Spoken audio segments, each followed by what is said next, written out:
Let's talk about the rarest Spider-Man minifigures ever for this episode of Minifig Minute. This is the 4th episode in a series where I'm covering every single Spider-Man minifigure ever, and I want you to tell me who I should talk about next. Maybe I'll pick it. There's a total of 5 minifigures on this list, and we're going to go from cheapest to most expensive, with the first one being the PlayStation 4 Spider-Man. This one is based off of the Sony PlayStation video game from 2019, and the costume, I have got to say, I am absolutely in love with. The head looks generic from a Spider-Man point of view, but it is exclusive to this minifigure alone. And there's printing on both the front and back of this minifigure, as well as the front of the legs. But there's no printing on the sides of the legs, as well as the back, and there's no arm printings. You could only get this at the San Diego Comic-Con from 2019, and there were only 1,500 of them made, making this minifigure worth about $2,245. In 4th place, we've got Spider-Man in the black symbiote costume. Now, the only part of this minifigure that's exclusive to him is the head. The torso has printing on both the front and back, but you can actually get the torso on 2 other versions of Venom that came out around the same time. There were only 1,000 of these minifigures made for the 2012 San Diego Comic-Con, and as of today, it's worth about $2,262. In 3rd place, we've got Miles Morales from the Sony PlayStation video game from 2020. You could only get this minifigure by completing the video game and then being entered into a random contest where they would send you the minifigure.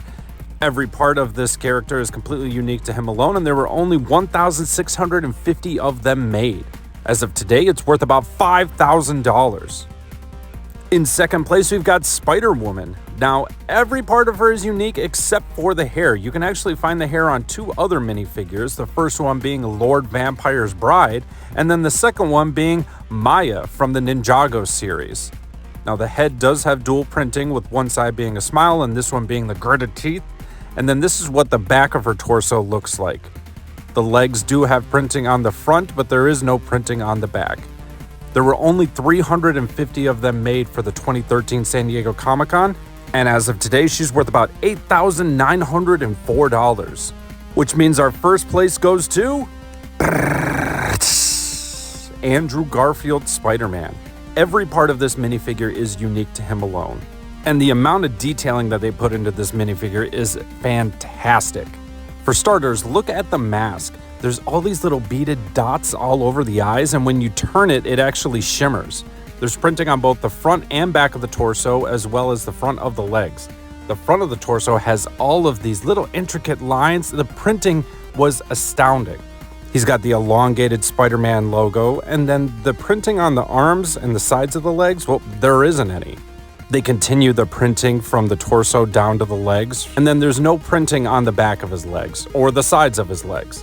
There were only 350 of these minifigures made for the 2013 San Diego Comic-Con, and as of today, he's worth about $17,433.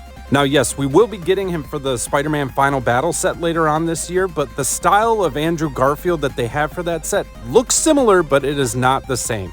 So I predict that the value of this minifigure will still be high, but it's not going to plummet, just because collectors are still going to want that exclusive minifigure. So if you have the 5 rarest Spider People minifigures ever, you've got about $36,000. Be sure to let me know in the comments which minifigure you have, if you have any of them, and be sure to let me know who I should talk about next time.